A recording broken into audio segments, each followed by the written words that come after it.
नमस्ते दोस्तों, आप सभी का फेरबदल के इस एपिसोड में स्वागत है।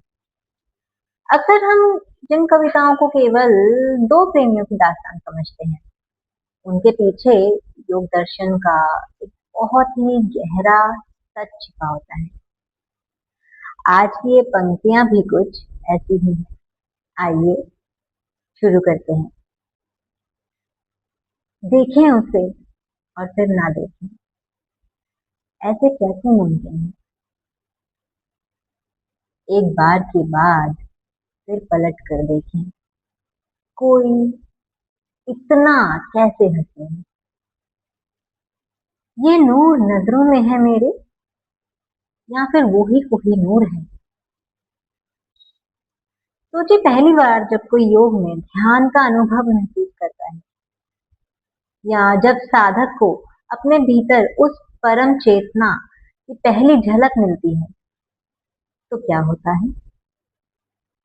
पतंजलि योग सूत्र में इसे दृष्टा और दृश्य का संबंध कहा गया है। एक बार के बाद फिर पलट कर देखें, जब आत्मा को उस परम सत्य का थोड़ा सा भी स्वाद मिल जाता है, तो मन बार बार उसी ध्यान में लौटना चाहता है, उसी अवस्था में लौटना चाहता है। ये नूर नजरों में है मेरी, या फिर वो ही कोहिनूर है? ये योग का सबसे सुंदर सवाल है। जब हमें ईश्वर या आत्मज्ञान का अनुभव होता है, तो क्या वह सुंदरता बाहर उस प्रकृति में है, या हमारे खुद के साक्षी भाव में है? योग कहता है कि सुंदरता बाहर नहीं है, बल्कि आपकी अपनी नजरों के नूर, यानी आपकी अपनी चेतना में है। अगर आपको कोई चीज खूबसूरत लगती है, तो वो इसीलिए लगती है क्योंकि आप खूबसूरत हैं, आपकी चेतना खूबसूरत है।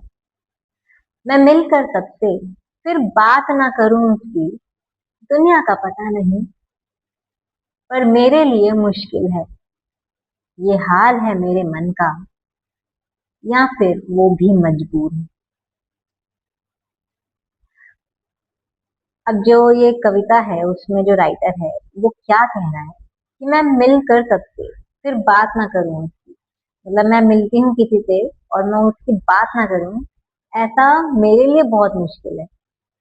योग दर्शन में इसे अनुराग या भक्ति योग कहा जाता है।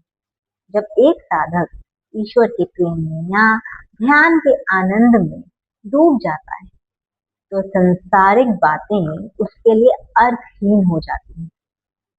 वह चाहे किसी से भी मिले, उसके मन में सिर्फ उसी एक परम चेतना का ख्याल रहता है। ये हाल है मेरे मन का, या फिर वो भी मजबूर है? यहाँ मजबूरी शब्द बहुत स्पेशल है। योग में इसे प्रकृति का नियम कहा गया है। जिस तरह लोहे को देखकर चुंबक खींचा चला आता है, उसी तरह आत्मा, जिसे हम पुरुष कहते हैं, अपने निज रूप को पहचानती है, तो वह कुदरत यानी प्रकृति के साथ एकाकार होने के लिए मजबूर हो जाती है। ये कोई साधारण मोह नहीं है, ये आत्मा का परमात्मा से मिलने का शाश्वत नियम। तो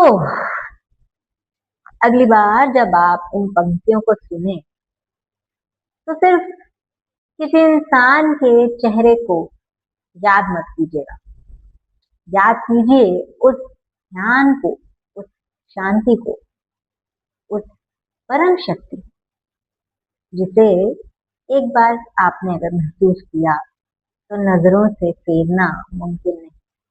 अगर आपको योग दर्शन का ये नजरिया पसंद आया, तो वीडियो को लाइक जरूर करना और अपने कमेंट्स जरूर डालना। योग से जुड़ें, अपनों से जुड़ें, और अपने भीतर के उस नूर से जुड़ें। Subscribe to Yogi Mummy channel, अभी के अभी बटन दबाएं सब्सक्राइब पर और चैनल को सब्सक्राइब करें। शुभ रात्रि।